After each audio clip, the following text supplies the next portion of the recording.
அடுத்ததாக பாதுகாப்புத்துறை பேராசிரியர் ஜெகநாதன் அவர்கள் இணைந்திருக்கிறார். சார் வணக்கம். சார் வணக்கம் சார். பகல்காமை ஏன் குறிவைத்து தாக்குதல் நடத்தினார்கள்? இந்த லக்ஷர் இ தொய்பா அமைப்பை பற்றியும் தற்போது உருவாகி இருக்கின்ற த ரெசிஸ்டன்ட் ஃப்ரண்ட் அப்படிங்கிற இந்த ஒரு தீவிரவாத அமைப்பை பற்றியும் நீங்கள் குறிப்பிடுங்கள். காஷ்மீரை பொறுத்த வரைக்கும் இது இந்த நாட்டையே உலுக்கிய ஒரு சம்பவம். இந்த பகல்கால் சம்பவம் 2019 புல்வாமா தாக்குதலுக்கு பிறகு ஒரு பெரிய சம்பவம், ஒரு பெரிய ஒரு தீவிரவாத செயலாக தான் இதை பார்க்கக்கூடியது. நாட்டையும் உலுக்கி இருக்கிறது. நீங்க இந்த லக்ஷர் இ தொய்பா வந்து காஷ்மீர் பேஸ்ட், அதாவது பாகிஸ்தானுடைய உளவு அமைப்பான ISI ஆதரவு பெற்ற ஒரு அமைப்பு. இது இது இது இல்லாம 2-3 அமைப்புகள் இருக்கிறது. குறிப்பாக பாத்தீங்கன்னா ஜெய்ஷ் இ முகமது இருக்கு, ஹிஸ்புல் முஜாஹிதீன் இருக்கு. இதுல லக்ஷர் இ தொய்பா தான் வந்து டைரக்டா பாகிஸ்தான் ISI கண்ட்ரோல் பண்ற ஒரு அமைப்பு. ஜெய்ஷ் இ முகமது பாத்தீங்கன்னா அது வந்து ஒரு இன்டர்நேஷனல் தாலிபானோட தொடர்பு இருக்கு, மற்ற அல்கொய்தா இந்த மாதிரி, அப்புறம் இஸ்லாமிக் ஸ்டேட், அந்த ISIS அது மூலம் தொடர்புள்ளே ஒரு அமைப்பு. இப்ப இந்த தாக்குதலை நான் வந்து எப்படி பாக்குறேன்னா, முதல்ல வந்து இந்த தாக்குதல் வந்து என்னுடைய பார்வையில வந்து ஒரு உளவுத்துறை தோல்வி தான் நான் சொல்றேன். Intelligence failure. இது வந்து இன்டெலிஜென்ஸ் வந்து அவங்க தோல்வியா தான் நான் பாக்குறேன். ரெண்டாவது வந்து கடந்த பிப்ரவரி 5ஆம் தேதி காஷ்மீர் சாலிடாரிட்டி டேன்னு ஒன்று செலிப்ரேட் பண்றாங்க. இந்த லக்ஷர் இ தொய்பா ஜெய்ஷ் இ முகமது வந்து அந்த ஒரு ஈவெண்ட்டுக்கு வந்து பாகிஸ்தானுடைய ஆக்குபைடு ஜம்மு காஷ்மீர்ல ரவால்கோட் ஒரு இடத்துல வந்து இந்த ஜெய்ஷ் இ முகமது மற்றும் காஷ்மீர் சார்ந்த தீவிரவாத அமைப்புகள் வந்து ஒரு மாநாடு நடத்துறாங்க. அந்த மாநாட்டுக்கு வந்து முதல் முறையாக ஹமாஸ், அதாவது பாலஸ்தீனுடைய தீவிரவாத அமைப்பான ஹமாஸ் அமைப்பின் ஈரானுடைய ரெப்ரசன்டேட்டிவ் டாக்டர் ஹலீத் காதுமின்றவர் வந்து அதுல வந்து அந்த மாநாட்டை வந்து அவர் பங்கு பெறாரு. இது வந்து ஒரு முக்கியமான ஒரு சம்பவம். இது வரைக்கும் நடக்காத ஒரு நிகழ்வாக தான் பார்க்கக்கூடியது.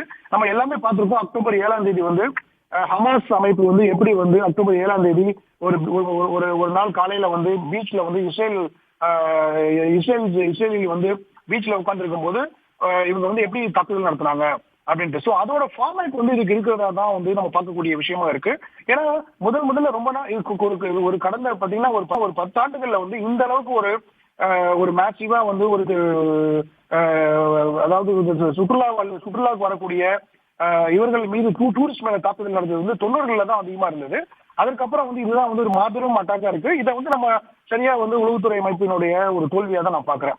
நீங்க கேட்ட மாதிரி இந்த ரெசிஸ்டன்ட் ஃப்ரண்ட் அப்படின்றது வந்து எப்படின்னா, 2019 ஆர்டிகல் 370 எடுத்து நீக்கப்பட்டதுக்கு அப்புறம் ஜம்மு காஷ்மீருடைய ஒரு தனியாக ஒரு யூனியன் பிரதேசமாக நிர்வகிக்கப்பட்டதுக்கு அப்புறம் இந்த அமைப்புகள், அதாவது லக்ஷர் இ தொய்பா, நான் குறிப்பாக முன்னாடி சொன்ன மாதிரி லக்ஷர் இ தொய்பா இந்த அமைப்புகள் வந்து FATF, அதாவது ஃபைனான்சியல் ஆக்ஷன் டாஸ்க் ஃபோர்ஸ், அவங்களுடைய அழுத்தத்திலும் பாகிஸ்தான் வந்து ஒரு கிரே லிஸ்ட்ல இருந்தாங்க. அந்த அழுத்தம் காரணமாக பாகிஸ்தான் வந்து எப்பவுமே வந்து நாங்க லக்ஷர் இ தொய்பாக்கு வந்து நாங்க எந்த ஃபண்டும் பண்ணல, அவங்க எந்த டெரரிஸ்ட் ஆக்டிவிட்டியும் இன்வால்வ் ஆகல அப்படின்றத வந்து அவங்களுடைய வாதமாக வைத்துக் கொண்டிருந்தாங்க.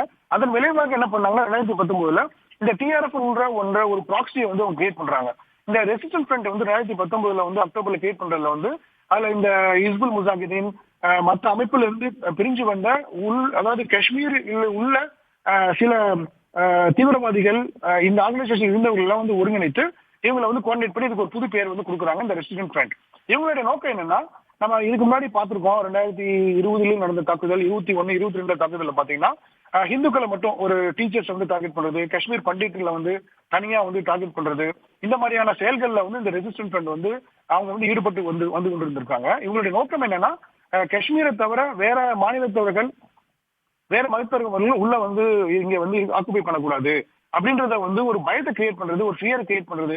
ஒரு குறிப்பாக வந்து பாத்தீங்கன்னா 2022 வந்து ஒரு பானிபூரி விற்கிற ஒரு பீகார்காரரை வந்து இவங்க சுட்டு கொல்லப்பட்டார். அவர் வந்து ரெசிஸ்டன்ட் ஃப்ரண்ட் மூலமாக தான் கொல்லப்பட்டார். சோ இந்த சம்பவங்கள்லாம் வந்து பார்க்கக்கூடியது. இப்ப இந்த பிப்ரவரி 5க்கு அப்புறம் நம்ம முக்கியமான கவனிக்கக்கூடிய விஷயம் என்னன்னா, ஏப்ரல் 18ஆம் தேதி பாகிஸ்தானுடைய ராணுவ தளபதி அசீம் முனீர் வந்து ஒரு பெரிய ஒரு உரையாற்றும் போது அவர் ஒரு பெரிய ஒரு ஸ்டேட்மெண்ட் கொடுக்குறாரு. என்னன்னா, ஹிந்துக்கள் முதலாக வந்து அவங்க வந்து ஜிஹாத் வந்து சொல்லியிருக்காங்க.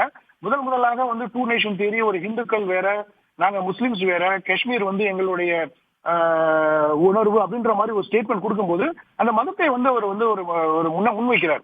அந்த மத பிரிவினையை வந்து முன்வைத்து அவங்களுடைய வாழ்வாதாரம் வேற, அவங்களுடைய வாழ்வியல் முறைகள் வேற, கஸ்டம்ஸ் வேற, அதனாலதான் நாங்க இந்த 2 நேஷன்ஸ் தியரி வந்து ஒரு ஸ்டேட்மெண்ட் கொடுக்குறாரு. சோ அதற்கப்புறம் வந்து இந்த இந்த இந்த நிகழ்வு நடக்கும்போது பார்த்தோம்னா இதோட தொடர்ச்சியாக தான் இந்த தாக்குதலை வந்து நம்ம பார்க்கணும். இந்த டிஆர்எஃப் வந்து 2019 தொடங்கப்பட்டாலும் நம்ம அரசாங்கம் வந்து 2023, 24 தான் வந்து இதை தடை பண்றாங்க. இந்த டிஆர்எஃப்ன்ற ஒரு ஆர்கனைசேஷன் வந்து தடை பண்றாங்க. அந்த 4 வருடம் வந்து இந்த டிஆர்எஃப் யார் ஆபரேட் பண்றாங்க, எந்த மாதிரி ஆபரேட் பண்றாங்க. இன்னொரு விஷயம் வந்து நான் இன்னொன்னு பாக்குறேன்னா, இந்த தாக்குதல் வந்து தனி ஒரு நபரோ இல்ல ஒரு 2 தீவிரவாதிகளோ நடத்தப்பட்ட தாக்குதலாக இருக்க முடியாது. காஷ்மீர்ல வந்து ஓவர் கிரவுண்ட் ஒர்க்கர்ஸ் சொல்லுவாங்க, அதாவது ஓஜிடபிள்யூஸ். இந்த ஓஜிடபிள்யூஸ் வந்து பாத்தீங்கன்னா இது வந்து ஒரு ஹைபிரிட் சிச்சுவேஷன், ஹைபிரிட் வார்ஃபேர்னு சொல்லலாம். ஏன்னா ஹைபிரிட்னா பாத்தீங்கன்னா இந்த ஓவர் கிரவுண்ட் ஒர்க்கர்ஸ் வந்து அவங்க வந்து டைரக்டா வந்து வெப்பன்ஸ் எடுத்து வந்து போய் அட்டாக் பண்ண மாட்டாங்க. அவங்க அந்த லாஜிஸ்டிக்ஸ், அந்த வெப்பன்ஸ் வந்து எப்படி கொண்டு போய் கொடுக்கறது, அவங்களுக்கு வண்டிகள் வெஹிக்கிள் அரேஞ்ச் பண்ணி கொடுக்கறது, அவங்களுக்கு வந்து இந்த உடைகள்லாம் அரேஞ்ச் பண்ணி கொடுக்கறது, அவங்களுக்கு அந்த ஏரியா மேப் ரெக்கி பண்ணி கொடுக்கறது, இது வந்து ஒரு ஓவர் கிரவுண்ட் ஒர்க்கர்ஸ். நீங்க வந்து அவங்களை வந்து ஐடென்டிஃபை பண்றது ரொம்ப கஷ்டமா இருக்கும். ஏன்னா அவங்க சிவிலியன்ஸோடவே மிங்கிலா இருப்பாங்க. ஒரு ஒரு ஒரு பல வியாபாரி மாதிரியோ இல்ல ஒரு ஒரு குதிரை வைத்து வியாபாரம் பண்றக்கூடிய ஒரு ஆட்களாவோ இல்ல ஒரு ஆட்டோ டிரைவராகவோ இல்ல ஒரு ஹோட்டல்ல வேலை செய்யற ஒரு சர்வெண்டாகவோ இந்த மாதிரி ஒரு பல விதமாக அவர்கள் வந்து இருக்காங்க. இந்த ஓவர்கிரவுண்ட் ஒர்க்கர்ஸோட உதவியால தான் வந்து இந்த மாதிரியான ஒரு தாக்குதல் நடத்தக்கூடிய ஒரு இதாக இருக்கிறது. இது வந்து இன்னொரு இன்டர்நேஷனல் லெவல்ல பாத்தீங்கன்னா பாகிஸ்தான் வந்து இந்த மறுபடியும் இந்த காஷ்மீர் இஷ்யூவை வந்து இன்டர்நேஷனல் லெவல்ல கொண்டு வரணும், ஒரு இன்டர்நேஷனலைஸ் ஆக்கணும். அதுல வந்து மேலை நாடுகளை வந்து இதுல தலையிடுறதுக்கு ஒரு வாய்ப்பாக இதை பயன்படுத்துறதுக்காக நடத்தக்கூடிய ஒரு செயலாக தான் பாக்குறேன். இது கண்டிப்பா வந்து ஒரு புல்வாமாவோட ஒரு பெரிய தாக்குதல். இதன் தாக்கம் வந்து ஒரு எல்லாத்தையும் வந்து ஒரு ஊக்குவித்திருக்கிறது.